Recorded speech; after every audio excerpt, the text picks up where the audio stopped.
parce que la justice aussi doit avoir temps une mission. barewul dañuy dugg tuuti rek ci wàllu économie président wax na ci ginnaaw bi nga xamante ne dañu hérité wu benn réew boo xamante ne dañ ko fekk en ruine ce qui est contraire li ñu gis démb un pays en ruine n'organise pas un défilé de 4 avril avec tout ce qu'on a vu comme moyen ñu gis ni que son président de l'Assemblée nationale bi taxaw ne carrément matt bi ñu waroon toggee dafa tooy le président qui a dit que amatuñu marge budgétaire Diomaye en est revenu démb ñu gis fi que dañu am ci ay problèmes financiers yoo xamante ni par rapport ak la dette cachée bi nga xamante ne soulevé nañ ko un rapport de la Cour des comptes boo xamante ni génn na mu soulevé polémique avec la présence du représentant de FMI fii ci Sénégal bi nga xamante ni ci réponse am dafa ne selon li ngeen ñu wax ñoom ñu bëgg a confirmer tey ban lecture ngeen def ci économie Sénégal bi nga xamante ni dafa nekk à terre par rapport au licenciement de 30 000 employés Diomaye a dit que gisul kenn koo xamante ni dañuy violer ce droit ñu licencié ñëpp ce sont des contrats à durée déterminée ce contrat jeex su neexee duñ la renouveler waat alors que démb président Macky Sall mi ngi fi woon mi ngi leen doon fay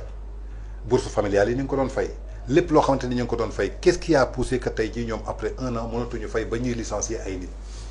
Bref, pour dire vraiment les choses telles quelles, Ouais. parce qu'ils vont faire de l'analyse après, mais au mois de septembre 2024, Ouais. le Premier ministre a fait une conférence de presse. Le 26. Bon, il a fait une conférence de presse, mais le pays en ruine, il y a des falsifications des finances, des chiffres. Je pense qu'il faut faire tout un feu l'ancien ministre des Finances, Moustapha Bafou, Moustapha Marie Diallo et sa famille au passage, parce que quelqu'un qu'on a j'ai beaucoup géré Demdik, mais avec son savoir-faire à lui, il faut le dire. Voilà. Même si je suis le directeur général du budget, il y a des choses qui ministre des Finances. Je dis, parce que ministre du concours, il y a concours, il y a non, voilà, nomination. Là. Mais qui, il maîtrisait vraiment les finances et Defna Dal aujourd'hui je salue son travail. Beneen affaire mooy gouvernement en place def na benn audit ci IGF inspection générale des finances audit bi du audit contradictoire soo bëggee yëf yi leer da ngay woo même justice pour ñu condamner il faut ñu convoquer la yow mi def lay woo kii ñu prétendre moo def aussi falsifié di ñu ko war a jox yëf yi ne ko ñun lii li ñu gis nga wax sa xalaat ñu génne rapport audit doog a jël nag doog a dem saisir la cour des comptes cour des comptes boobu lépp lu fi passé de 2017 19 ba tey valide na ko dëgg la kay ñoom les mêmes magistrats ñoo validé lépp ne c'est bien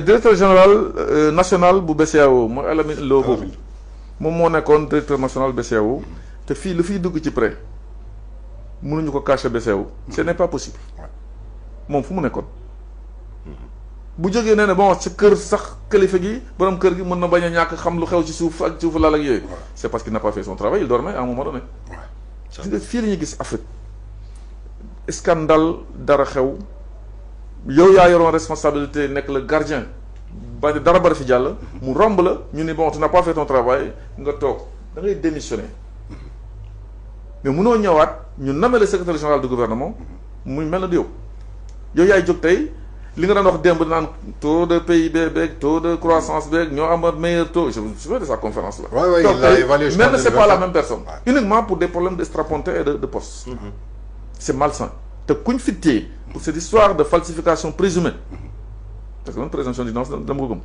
présumée moom mënul rëcc moom mii Alamine Diba c'était le directeur de la programmation budgétaire Cheikh Diba l'actuel ministre des budgets et des finances ñoom mënuñ ñëw tey nee na non nañuy def ñël jàpp ñële ñu bàyyi ñi ils étaient tous dedans man su ma nekkoon seen place je vous dis je rends le tablier di xaar ñu convoqué ma rendre ma wax li ma ci xam ensuite rapport yi fi mës a nekk yëpp c'est des rapports signés parce que dafa solennel attention ce qui se passe ça concerne l'État du affaire rapport pour Dakar Dem Dikk société port yu demee noonu non c'est les finances du pays c'est le top management quoi. La conférence des présidents de chambre ñoo war a rendre cette décision là moi j'ai parlé à un magistrat bu fa liggéey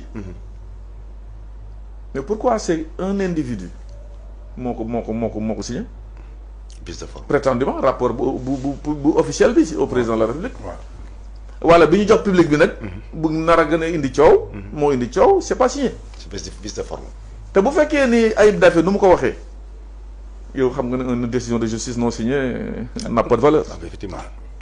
Cour des comptes c'est une décision, c'est de la justice. C'est une décision à caractère financier. Signé wuñ ko. Le magistrat le député Ayib Daffé dit c'est la copie de l'original. Ban machine photocopieuse moo mën a tëb fu signature. ak cachet bi. xanaa ñoom c'est ñoom. c'est de n'importe quoi. Donc ça crée un débat sur ça. Ensuite boo demee ci contenu bi. contenu bi rapport bi. da ngay gis ay contradictions wala ay choses yoo xam ne qui ne sont pas claires. ñëw nañ nee nañ dañoo jël alalu suufu état bi jaay ko SOGEPA. SOGEPA c'est pas comme Dakar Dem Dikk. Dakar Dem Dikk est détenu par l'État à 85%, 86%. mu am ay privé yu fa nekk. bii c'est à 100% la état bi moo ko moom à 100%. jaay amu fa. dërëm bi génnul gaal gi disait Abdoulaye Tine mon confrère à Jakaarlo. c'est le PCA. Donc il a contredit li rapport bi wax contredire lu fi mu bokk. fi ñu ko nommé lu ñuy wax. donc nu ñuy wax sénégalais yi dëgg. c'est vrai que l'État à un moment donné dafa plafonné ay endettement am. dépassement 70% du PIB. mais maa ngi ne suuf bu ma mën a def caution. mais mënuma ko utiliser. ma passe numéro 10 bi. maa ko moom. non c'est de l'ingénierie financière. c'est-à-dire que c'est de l'ingénierie financière. non vraiment il faut. chapeau boobu bu ko joxee SOGEPA lever ay sukuk. mën ko def lu ci ay fonds. mais indi ay fonds. fonds yooyu. moo doon tax ay jam ñaajo. lam nag ma dégg kenn naan sax boo doxee ci télé bi gis ne xam ne fii xaalis bi dugg na fi. boo doxee fii même si on vous l'a caché c'est pas été volé. c'est pas pareil. donc yooyu yëpp sont des choses nga ñëw ñu ne disponibilité xaalis bu ñu fekk fii ci réew mi 173 milliards nga fi fekk. loolu nga wax cour. c'est le gouvernement qui le dit. la cour quand même foofu a eu nu mu tànk l'intelligence d'aller interpeller les banques yu ñu cité yëpp. c'est ndax 73 milliards moo fa nekk. il a trouvé ñi fi jógee lu ñu waxoon moom la fa fekk 272 milliards. avec un écart de 104 milliards. mun leen nag yéen seen yëf yi leerul. il y a des nébuleux dedans. 15 milliards yi ñu fekk ci compte payeur général ñu ne compte personnel la. pourquoi dugal leen ko ci disponibilité yi. c'est écrit. le payeur général. ñu ne pourquoi les dépôts à terme dugal leen ko ci disponibilité yi ñu ne dañ ko xaw a fàtte rek. FMI ñëw nee na lii moom selon vous lii moom leerul. du ma valider du ma ne c'est ok.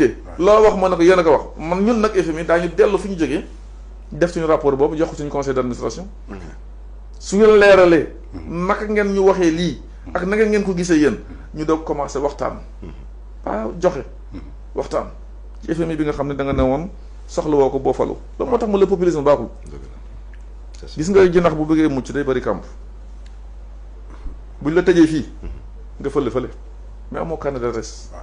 tey avion présidentiel bi ngi ni cloué au Sénégal la diplomatie est clouée avec qualité bu mu am di cloué dafa mel dañu embargo du kérosène moo ñu manqué moo naa du pétrole on a du gaz même faire du kérosène mais tey le pays est ankylosé ndax lan suffisance mën naa def naa li léegi nag le problème il est là yëpp métti na sàpp la def moo tax Korité bi yoon moom dama gis dara lu extraordinaire par rapport à ce qui s'est passé dans le pays lu des mooy waxtaan comme ngi woote dialogue le président de la République ñu seet aussi ñi nga xam ne ils sont capables de sortir le Sénégal de ce pétrin ñu seet pas de problème d'accord mais il y a un problème sur le rapport et loolu tamit waroon na ñàkk man sama waroon na ñàkk lu ñu ne pan rek mu jeex mais nga ñu def ci loo xam ne c'est des contradictions yu dul jeex ça amène les gens aussi gis nga tey ñi fi nekkoon ils ont saisi le FMI bi FMI ne leen dinaa leen recevoir bu leen recevoir wax leen benn virgule rek boo xam ne sur certaines te déjà il y a trop de virgules dans le même rapport je me demande pourquoi les magistrats n'ont pas signé ce rapport et puis pourquoi on a changé d'auditeur en pleine enquête entre septembre 2024 boobu ak ñuy di commencer audit bi l'auditeur a changé lu ku njëkk un des conseillers a été nommé directeur non après voilà donc yooyu yëpp c'est des débats yoo xam ni ça amène quand même à se poser des questions sachant que j'ai pas les preuves de ce que je veux dire mais je me tax lu ma xam